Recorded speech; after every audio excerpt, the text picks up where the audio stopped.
तो आदाब, नमस्कार, गुड इवनिंग, सत श्री अकाल। एक बार फिर आप तमाम लोगों का स्वागत है क्राइम तक की कहानी के इस एपिसोड में। उम्मीद है पूरी फैमिली अच्छी होगी, अपना और अपनों का ख्याल रख रही होगी। सबसे पहले सैटरडे और फिर मंडे, इन 2 दिनों के लिए माफ़ी, क्योंकि कहानी से मैं गायब गुल। और उसकी वजह ये थी, और ये होना भी चाहिए, कि पूरी क्राइम तक अपनी जो फैमिली और जो यहाँ बैठती है, जो इतनी दिन भर मेहनत करती है 365 दिन, तो उनका ये था कि क्रिसमस ईव है, सैटरडे और संडे दिन भी बड़ा अच्छा पड़ा, तो कहीं दिल्ली से दूर घूम कर आते हैं। तो करीब 20 लोगों की टीम एक साथ निकली और ऋषिकेश की पहाड़ियों, जंगलों और नदियों में पहुंच गई और 2 दिन वहीं थी। कल लौटी टीम पूरी। लेट हो गया, ट्रैफिक बहुत जाम है, क्योंकि दिल्ली के इर्द गिर्द जो भी गिनी चुनी चीज़ें हैं, जब कोई छुट्टी पड़ती है और लॉन्ग वीकेंड होता है तो सब उधर की तरफ भाग लेते हैं, तो लंबी लंबी गाड़ियों की लाइनें लग जाती हैं, ट्रैफिक जाम हो जाता है। तो इस वजह से मंडे को भी कहानी नहीं थी और सैटरडे भी। बहुत सारे क्राइम तक फैमिली मेम्बर भी मिले, बल्कि जिस रिजॉर्ट में हम लोग ठहरे थे वहाँ भी मिले। तो अच्छा लगता है, हर तरफ क्राइम फैमिली जो मेंबर हैं अपनी, वो मिल जाते हैं, बहुत सारे नए लोगों से मुलाकात होती है। तो इसीलिए ये सैटरडे और मंडे कहानी गायब थी, लेकिन अब फिर से सिलसिला शुरू। करीब 40 साल पुरानी बात है। 1983 10 अगस्त, बल्कि 28 अगस्त 28 अगस्त 1983, आगरा में एक बिजनेसमैन रहा करते थे, नाम सुरेश वर्मा। सुरेश वर्मा, शादी हो चुकी थी, 2 बच्चे थे, उनकी वाइफ का नाम उमा। ठीक ठाक परिवार, घर में माँ बाप और भाई भी। एक सुरेश, उन्हीं के नाम पर एक रेडियो, टीवी, ट्रांजिस्टर और मतलब VHS टाइप की जितनी चीज़ें थी, तो एक इलेक्ट्रॉनिक शॉप था उनका, सुरेश वर्मा का, आगरा में। और आगरा के बड़े मशहूर मार्केट, मॉल रोड का एक मार्केट है वहाँ पर। तो वो अपना चलाते थे दुकान, सुरेश रेडियो के नाम से ये शॉप थी, सुरेश रेडियो। 28 अगस्त 1983 को सुरेश अपनी दुकान बंद करते हैं और उसके बाद कुछ लोगों से मिलते हैं और रात को घर लौट रहे होते हैं। घर आते हैं, थोड़ी सी देर हो चुकी थी, उनकी स्ट्रीट में अंधेरा था। गाड़ी दरवाजे के बाहर रोकते हैं और ज़ोर से हॉर्न बजाते हैं, ताकि उनकी वाइफ उमा दरवाज़ा खोलें और वो गाड़ी को अंदर पार्क कर सकें। तो वो हॉर्न बजा रहे होते हैं, लेकिन इससे पहले कि उमा आती, अचानक पीछे से 2 लोग दौड़ते हुए आते हैं और एक शख्स सुरेश की तरफ निशाना लेता है और गोली चला देता है और गोली चलाकर भाग जाता है। अब जैसे ही उमा बाहर आती हैं, देखती हैं कि उनका पति कार की ड्राइविंग सीट पर लहूलुहान, वो चीखती चिल्लाती हैं, लोग आते हैं, फ़ौरन अस्पताल ले जाया जाता है। लेकिन गोली अपना काम कर चुकी थी। राइट साइड में गोली ऐसी जगह लगी थी, उसके बाद बचने की उम्मीद कम थी। सुरेश वर्मा की मौत हो जाती है। गोली उनके राइट यहाँ पे लगी और पीछे इधर से, साइड से, कान के पास से निकल गई। सुरेश वर्मा की अचानक मौत हो गई। पूरा परिवार सदमे में, लेकिन इस सदमे से उबरना था। अब उनकी जो सुरेश रेडियो था, ये दुकान अब भी वहीं है, और अब उनकी वाइफ उमा, उनकी विडो, इस शॉप को चला रही, क्योंकि बच्चे दोनों छोटे थे। करीब उनकी मौत के 3 साल बीत गए। 1983 से 86 आ गया। आगरा से लगभग 17 किलोमीटर दूर बाढ़ नाम का एक गांव, उस गांव में एक बच्चा जिसकी उम्र 3 साल थी, उस बच्चे का जो जन्म हुआ था वो हुआ था 10 दिसंबर 1983, 10 दिसंबर 1983, यानी सुरेश वर्मा की मौत के लगभग 4 महीने के बाद। तो 3 साल हो गए सुरेश वर्मा की डेथ को। 3 साल के बाद अब वो बच्चा 2.5 साल से ही लगभग बोलने लगा था, पर माँ बाप कुछ समझते नहीं थे कि क्या बोल रहा है। लेकिन अब वो 3 साल का हो चुका था। उस बच्चे का नाम था तोरन सिंह, पर घर वाले उसे प्यार से टीटू बुलाते थे। उसके और भी 3 भाई थे, माँ बाप, एक गरीब परिवार से। अब 3 साल का तोरन जब 3 साल का हुआ, तो अचानक उसके अंदर एक अजीब सी तब्दीली आई। वो बोलने लगा कि अपने घर वालों को, अपनी माँ से ख़ास तौर पर, उनकी माँ शांति देवी उनका नाम और पिता का नाम महावीर प्रसाद, तो माँ से कहता कि मैं बस यहाँ यूं ही चला आया हूँ, ये मेरा घर नहीं है और मुझे होम सिकनेस हो रही, मुझे अपने घर जाना, मुझे मेरे घर की याद आ रही है। अब एक 3 साल का बच्चा इस तरीके से, और बोलते बोलते अचानक कई बार ऐसा हो कि एक 3 साल का बच्चा ऐसा लगता है कोई आदमी बात कर रहा, कोई मैन बात कर रहा, उस लेवल का बड़ा शख्स कोई जैसे बात करता है, बच्चा नहीं 3 साल का। तो बोलते बोलते उसका लहजा, उसके चेहरे के उतार चढ़ाव, उसके बैठने का तरीका, वो सब कुछ बड़ों जैसा हो जाता और उसकी आवाज़ उस वक्त बदल जाती लगभग। घर वाले पता नहीं, उन्हें लगा कि इसको क्या है, कुछ प्रॉब्लम है, कुछ दिमागी बीमारी है, क्या है।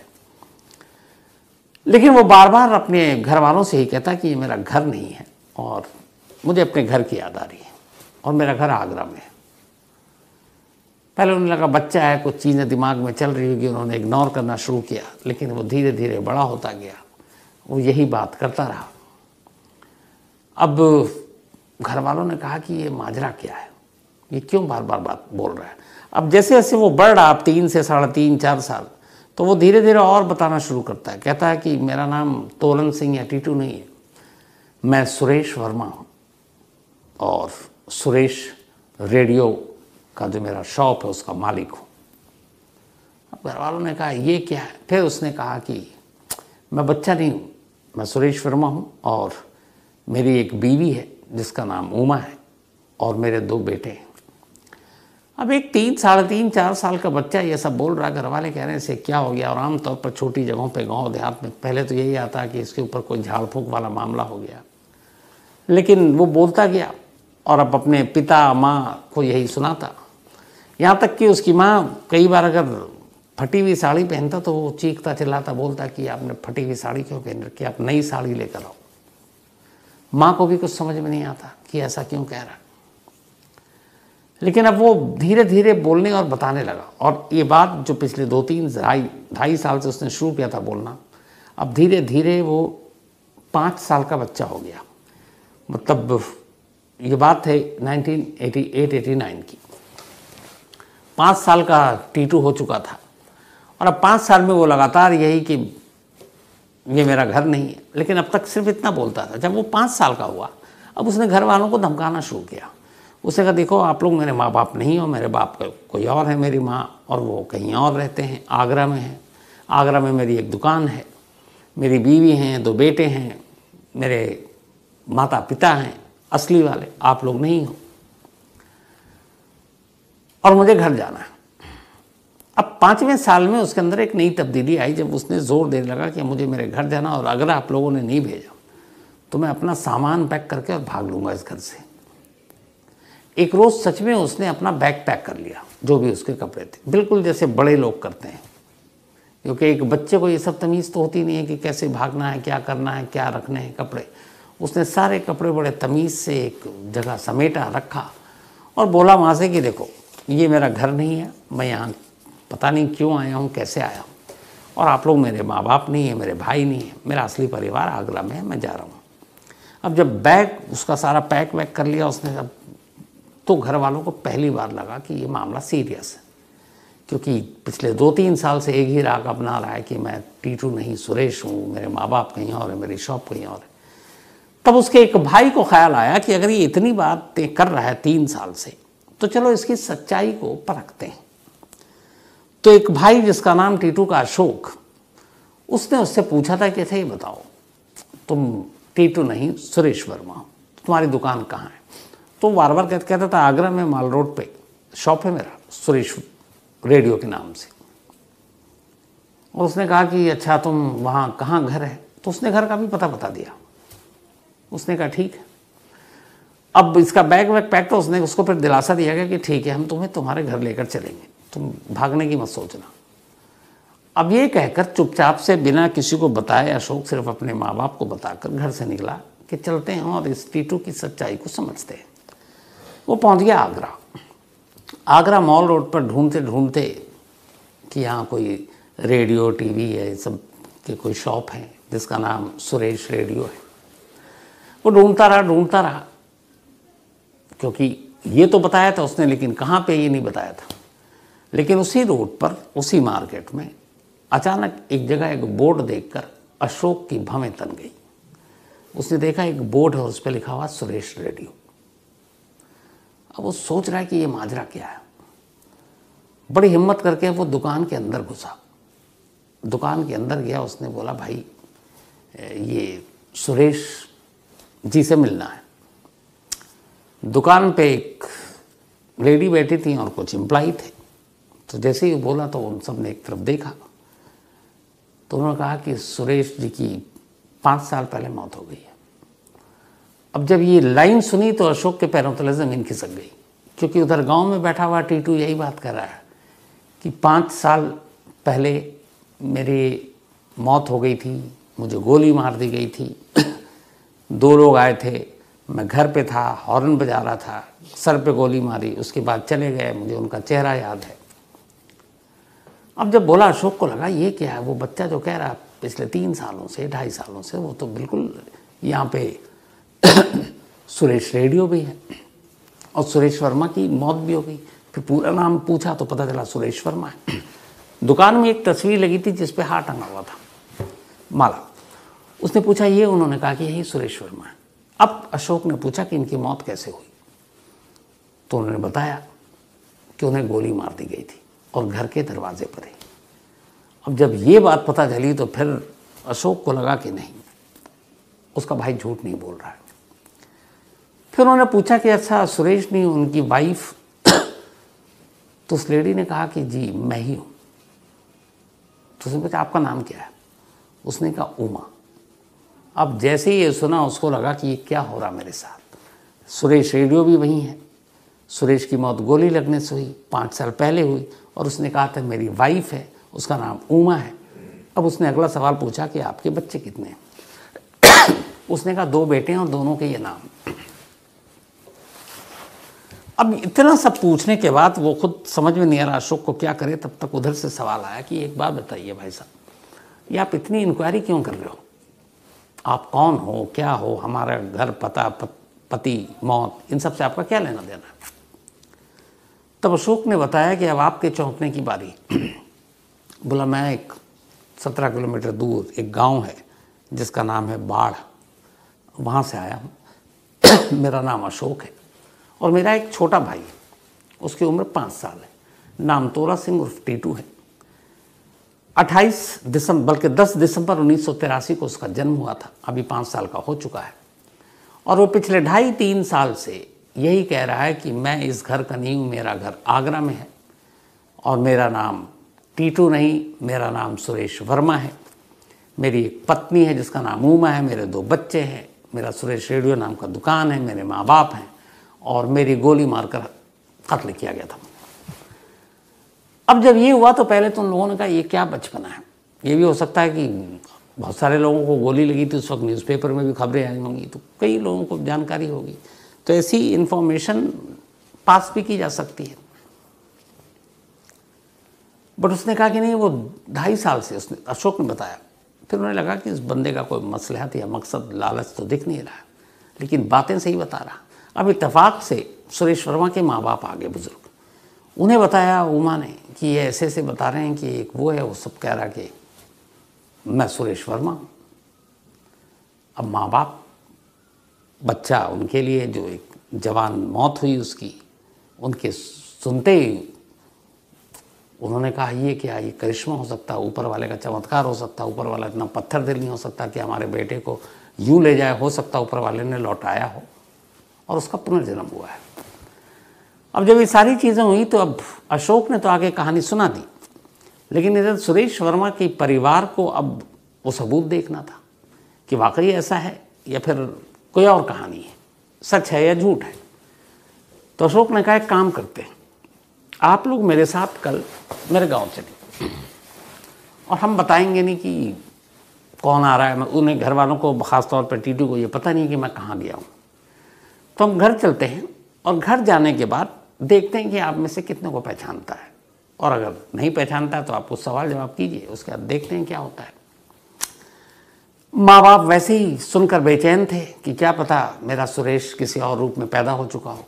पत्नी को अलग जिज्ञासा थी। उन्होंने कहा हाँ हमें चलना चाहिए। अगले दिन सुरेश वर्मा की पत्नी उमा, इसके बाद तीनों भाई, माँ बाप और अशोक, उन सबको लेकर वो वहाँ पहुँचे। अब इत्तेफाक से जब वो पहुँचे तो घर के अंदर जो टीटू था वो खाना वाना खाकर हाथ धो रहा था, पीठ पीछे हो। ये लोग घर के अंदर दाखिल हुए। एक ने कहा तभी कि टीटू देखो कौन है। टीटू पलटा, सारे लोग खड़े हुए थे, वो हैरान नज़रों से देख रहे थे। हालांकि टीटू और सुरेश वर्मा की चेहरे में कोई समानता नहीं थी, शक्ल अलग थी और उम्र में भी बहुत लंबा फासला था। वो 40 साल, ये 5 साल का। टीटू ने यूं देखा, दोनों परिवार अभी भी इकट्ठे हैं, वहीं पे हैं। अब वो टीटू की हरकत पर नज़र रखे हुए हैं। जिस घर में टीटू पैदा हुआ उसके माँ बाप, जिसमें महावीर प्रसाद और शांति जी, और जो उसके पुराने माँ बाप थे वो दोनों बर्फी देवी और चंद्रबाबू। हाथ धोने के बाद टीटू आगे बढ़ता है और सीधे कहता है पापा चंद्रबाबू जी को। वो हैरान, बराबर में खड़ी बर्फी देवी जी को देखकर कहता है ये मम्मी है मेरी। इसके बाद वो अपने भाइयों को पहचानता है। फिर उमा की बारी आती है, वो देखता है और थोड़ा सा नजरें नीची करता है, शर्माता है, फिर कहता है ये मेरी वाइफ। अब ये सारे लोग थे, दोनों बच्चे नहीं थे वहाँ पर। इन्होंने बच्चों को बाहर, बच्चे कुछ खेल रहे थे, छोड़ दिया था इसी टेस्ट के लिए। तो बहुत सारे और बच्चे थे। अब ये सब हैरान कि ये हो क्या रहा है। मतलब उसने हर एक को सही पहचाना और लाइफ में कभी नहीं मिला था। उसके बाद वो फौरन बोलता है, ये सबको पहचानने के बाद अपने माँ बाप से कहा, जहाँ इसका जन्म हुआ, कि मेरे देखो परिवार के लोग आ गए, मेरे असली माँ बाप आ गए। माँ मैं आपके लिए यहाँ, बस आपके यहाँ ऐसे ही आया था, ये है मेरी असली परिवार। उसके बाद सबको बैठाया। जब सब बैठने लगे तो वो कहता, उमा 5 साल का बच्चा, करीब 40 साल की पत्नी होंगी। कहता उमा इधर मेरे बराबर में बैठो, जैसे एक पति अपनी पत्नी को कहता है। अब उमा भी झिझकी, शर्माई, 5 साल का बच्चा है, लेकिन क्या करें, वो बैठी। अब पूरा परिवार बात कर रहा है और वो हर चीज़ वहाँ पे, अच्छा तो और क्या हुआ, ये क्या हुआ, वो कैसा है, सब ठीक है। फिर वो किस्सा सुनाने लगा कि वो एक मेला लगा था। उमा जो कुछ संकोच कर रही थी, शर्मा भी रही थी, झिझक भी रही है, यकीन भी नहीं हो रहा है। तो उसने कहा मैंने तुम्हें वहाँ फेवरेट मिठाई दिलाई थी। फिर उसने कुछ ऐसी बातें उमा को धीरे से कही जो सिर्फ उमा जानती थी, उसके घर वाले भी नहीं जानते थे। वो सुनकर चौंक उठी। तो उसने अपने सास ससुर से कहा कि ये जो भी कह रहा है ये वो बातें हैं जो सिर्फ मैं जानती हूँ, जो हम दोनों के बीच की हैं। इसके बाद अचानक फिर वो खड़ा होता है कि अच्छा आप लोग आए कैसे। तो बाहर गए तो उसने देखा बाहर एक मारुति खड़ी हुई है। तो उसने देखते ही बोला कि मेरी वो कहाँ गई, फिएट कार, आप लोग मारुति में क्यों आए, मेरी फिएट कार कहाँ है। अब जब जैसे ही उसने बोला तो वो सारे फिर चौंके। उन्हें लगा कि इसे कैसे पता कि हमारे पास एक फिएट कार है। उसने फिर पूछा, उमा से पूछा, फिएट कार से क्यों नहीं आया, वो कहाँ है। उसने कहा हमने बेच दी, पुरानी हो गई थी। उसने कहा अच्छा ठीक है। लेकिन अब यहाँ फिर चौंकने की बारी थी। उनके पास वाकई एक फिएट कार थी और जिस फिएट कार में गोली मारी गई थी सुरेश वर्मा को उस रात 28 अगस्त 1983 को। अब उसके बाद ये बाहर निकलते हैं, देखते हैं कि चलो आगे का टेस्ट करते हैं। बहुत सारे बच्चे खेल रहे थे। तो उन्होंने कहा कि अच्छा ये बताओ तुम्हारे 2 बेटे हैं, बुलाओ उनको। उसने बाकायदा दोनों के नाम लिए, बल्कि ऐसे देखा और फिर हाथ रखा, बोला ये है और ये है। अब जो दोनों बेटे थे वो इससे बड़े थे उम्र में, बच्चे वो भी थे, लेकिन ये 5 साल का था, वो 8-9 साल, 10 साल, 11 साल ऐसे था। अब सारे हैरान कि इसने बच्चों को भी सही पहचाना। अब इसके बाद जो भी टीटू था या फिर सुरेश, इसको बाहर किया। दोनों घर वाले बैठे, दोनों मिल के बात कर रहे हैं, कह रहे ये माजरा क्या है। फिर ये तय हुआ कि चलो इसको आगरा लेके चलते हैं, बाकी चीज़ें आगरा में देखते हैं। अब ये था कि टीटू को नहीं बताएंगे कि तुम्हें कहाँ ले जा रहे हैं, क्योंकि वो आगरा कभी गया नहीं था इससे पहले। तो ये कि तुमको हम आगरा ले जा रहे हैं, तुमको उस शॉप पे ले जाएंगे, तो तुम बताते हो सुरेश वर्मा का रेडियो शॉप, कुछ नहीं बताया। उन्होंने कहा कि आओ चलो घूम कर आते हैं हम लोग। अब उसको गाड़ी में बिठाए और बिठाने के बाद चल पड़े। सब आगरा पहुंचे। इधर उधर कई चक्कर काटने के बाद अचानक उस रोड पे गाड़ी मुड़ी जिस रोड पर सुरेश रेडियो की दुकान थी, इसी नाम से। चलते रहे, गाड़ी चलती रहे और अचानक जानबूझकर गाड़ी को उस दुकान से आगे बढ़ा दिया, उसी के पास से क्रॉस किया। जैसे ही वो क्रॉस किया, ये गाड़ी में बैठा है, इधर उधर दोनों तरफ देख रहा, उसका जैसे ही उसने देखा कि दुकान इधर, गाड़ी आगे, उसने कहा रुको, अपनी दुकान तो आ गई। उन्होंने कहा कहाँ है? उसने कहा ये, और वो सुरेश रेडियो ही था दुकान। गाड़ी लगाई गई, अब वो नीचे उतरे। अब टीटू जो है दुकान के अंदर दाखिल हुआ। जब दुकान के अंदर दाखिल हुआ तो वहाँ टेबल और कुर्सियाँ जो ग्राहक के लिए होती, कस्टमर आप बैठते हैं, कुछ टेबल भी था जो मुलाजिमों के लिए होता है, एम्प्लॉय। तो जैसे ही दुकान के अंदर दाखिल हुआ तो उसने टेबल पे यूं हाथ मारा, थपथपाया। कई लोगों की आदत होती है थपथपाने की ऐसे। और फिर एक स्टूल पड़ा हुआ था, उसको हल्की सी थपकी दी। जैसी देखा उमा देख रही थी, जो सुरेश की वाइफ। वो फिर चौंकी। तो उसने पूछा लोगों ने क्या हुआ? उसने कहा सेम ये सुरेश की आदत थी कि जब वो दुकान में दाखिल होता या कहीं भी घर में होता, अगर टेबल मिलता तो वो एक तबले की तरह थपथपाहट देता, या स्टूल को कभी कभी, टेबल या स्टूल को कभी हाथ से यूं करता, कभी तबले की तरह बजा देता। और सेम हरकत उसने की थी। अब वो अंदर गए तो उससे पूछा गया, माला लगा हुआ, तस्वीर सुरेश वर्मा की। उसने पूछा ये कौन है? उसने कहा ये मैं ही तो हूँ। फिर अचानक दुकान की चारों तरफ उसने नज़रें घुमानी शुरू की। उसके बाद बोला कि ये एक शोकेस दुकान के अंदर एक नई बनाई गई थी, नया था बिल्कुल। तो उसने कहा ये शोकेस कब बनाया, ये कैसे बना और कब बनाया और क्यों बनाया? तो अब सब आपस में देखा, उन्होंने कहा हाँ, ये सुरेश की मौत के बाद ये नई जगह बनी थी जिसमें एक शोकेस सारा उसमें सामान था, वो रखा गया था। जब तक सुरेश जिंदा था तब तक नहीं था वो। फिर उसने कुछ और चीज़ें देखी, वो कहाँ बैठता था, कहाँ क्या रखा होता था, कौन सा ट्रांजिस्टर, रेडियो, टीवी, मतलब जो भी चीज़ें थी, कौन कौन कहाँ कहाँ, वो सारी चीज़ें वैसी ही थी जैसा उसने बताया। अब दोनों परिवार सन्न, क्योंकि वो हर टेस्ट पास कर चुका था।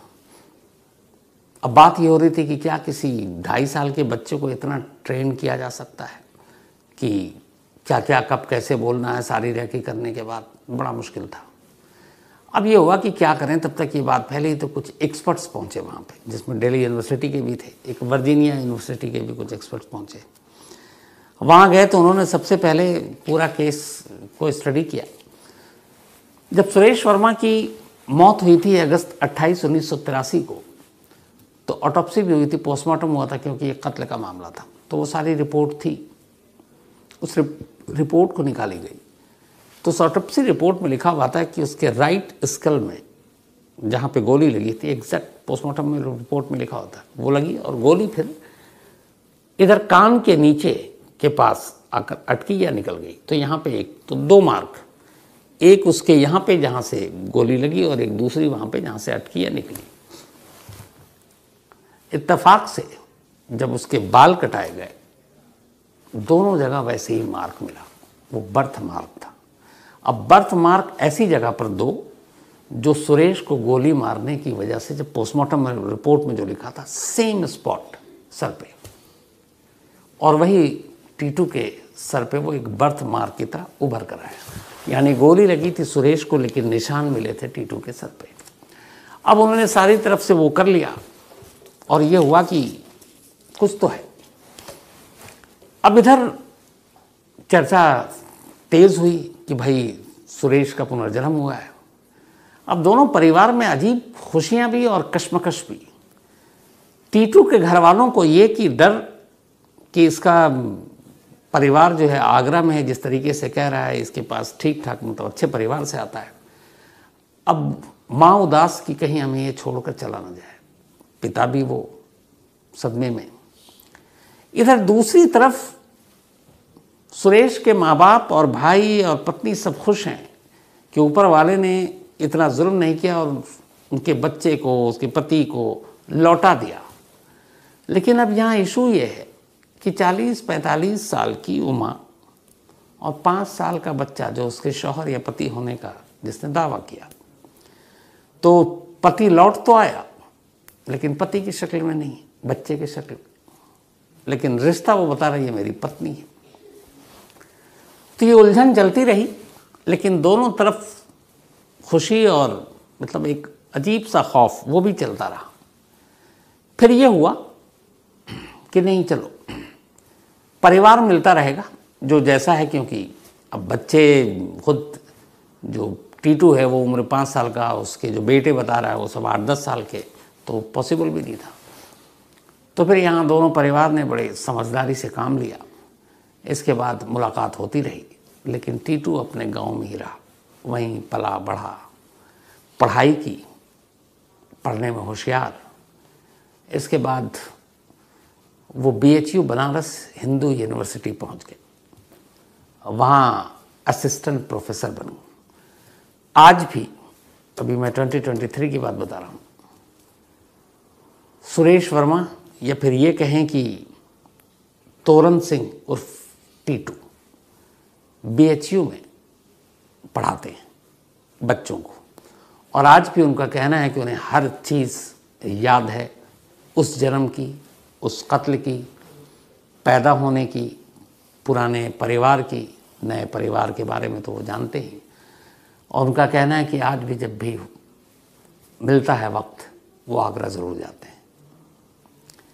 इस कहानी के आखिर में मैं 2 चीज़ आपको दिखाऊंगा और फिर ख़त्म करूंगा। एक, टीटू जब उसने ये सारी चीज़ें बताई, उसके बर्थ मार्क, ये सारी चीज़ें। एक 2016 का लास्ट ये वीडियो है, तो कितने हो गए, करीब 7 साल हो गए। उस वक्त तोरण सिंह उर्फ टीटू या पिछले जन्म के सुरेश वर्मा, उन्होंने क्या कहा जो इस वक्त BHU में है, उनको भी आप सुनेंगे, बाकायदा उनकी बातें भी आप सुनेंगे। तो टीटू बचपन का, और टीटू अब बड़े हो गए हैं, अब करीब 40 साल उनकी उम्र हो गई, 40 क्या बल्कि ज़्यादा हो गई है। तो 1983, हाँ 40 ही साल हुई एग्जैक्ट। तो वो भी आप सुनिए, दोनों तस्वीरें देखिए, वीडियो देखिए, और दोनों परिवार आज भी मिलते जुलते हैं और अपनी अपनी दुनिया में खुश हैं, लेकिन इस रिश्ते को भूले नहीं हैं। तो ये थी आज की कहानी, और जैसा मैंने कहा कि पहले आप इस वीडियो को देखिए, सुनिए, फिर मैं आता हूँ। सारी बातें याद है, अभी भी कुछ भी भूला नहीं हूँ। कहाँ घर है, अभी भी कभी भी जब टाइम मिलता है आगरा जाते तो उन लोगों से भी मिलना जुलना होता रहता है। तो पुनर्जन्म की कहानियाँ तो बहुत सारी होती हैं, लेकिन ये इसलिए अलग है कि इसमें जिस शख्स की हम कहानी सुना रहे हैं, वो बच्चा जब 5 साल का था तब वो क्या कह रहा था, और आज वो एक पढ़े लिखे, तब एक कॉलेज में वो पढ़ा रहे हैं, अगर वो असिस्टेंट प्रोफेसर हैं, फिर भी उन्हें सारी चीज़ें याद है। तो ये सारे पहलू आपके सामने रखे, अब आप अपनी अपनी राय ज़रूर दीजिएगा। तो फिलहाल कहानी में इतना ही, लेकिन कहानी ख़त्म करूँ उससे पहले वही अपना सिलसिला। आज गुजिंदर, इनका बर्थडे है, तो हैप्पी बर्थडे गुजिंदर, और ये भेजा है राघवेंद्र तिवारी ने। साथ ही मुस्तकीम अहमद का भी बर्थडे है, तो हैप्पी बर्थडे मुस्तकीम साहब, और शीबा ने भेजा है ये। इसके अलावा S पवित्र सिंह जी, इनका भी आज जन्मदिन है, तो हैप्पी बर्थडे पवित्र सिंह जी। और ये भेजा है हैरी ढींढसा ने, उनके फादर हैं पवित्र जी। रोहित विश्वकर्मा का भी आज जन्मदिन है, तो हैप्पी बर्थडे रोहित। इसके अलावा प्रवीण कुमार जी 24 को था, belated happy birthday Praveen Kumar ji. और ये हर्षित ने भेजा है मनीष मल्हापाती, इनका भी आज बर्थडे है, तो हैप्पी बर्थडे मनीष साहब। और ये सचिन धनमाने ने भेजा है। इसके अलावा राखी गंगवार, इनका भी जन्मदिन है, तो हैप्पी बर्थडे राखी जी। और ये नीतीश कुमार ने भेजा है। अजीत प्रजापति, इनका भी बर्थडे है, तो हैप्पी बर्थडे अजीत। और ये भेजा है राम आश्रय प्रजापति ने, उनके बेटे हैं अजीत। साथ ही रमाला निरौला, इनका भी आज जन्मदिन है, हैप्पी बर्थडे रमाला जी। और ये भेजा है सबीना निरौला ने, सबीना के हस्बैंड हैं रमाला, और ये नेपाल से हैं। दीपा का भी बर्थडे है, तो हैप्पी बर्थडे दीपा। और दीपांशु कुमार, बल्कि दीपांशु कुमार की पत्नी है दीपा, और बिलेटेड हैप्पी बर्थडे 24 का था। और 24 को ही महेंद्र सिंह